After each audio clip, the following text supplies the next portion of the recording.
This is a quick demo about how to do Shotcut. Click it from your desktop, then put in the information for the type of project you want and hit start. Then hit the open file in the top left, and that will allow you to select files. Once the file comes up, select all the video files you want. They'll be brought into the preview area. I number mine before I bring them in so I know which the order is. Then click the plus button in the bottom preview line to bring all the files down low.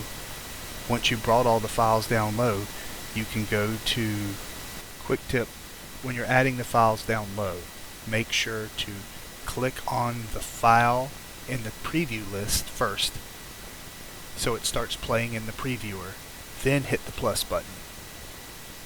Then go hit the next file, file number 2 in the preview list so it starts playing, and then hit the plus button. That'll add them in sequence down at the bottom in the output timeline.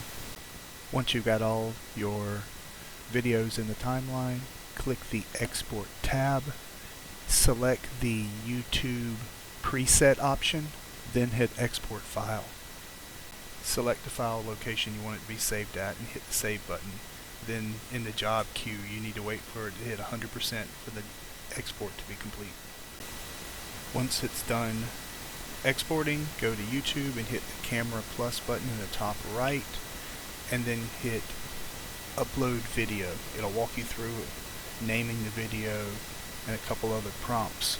But once it's over with, the video will upload to your YouTube channel, and eventually it will be available to view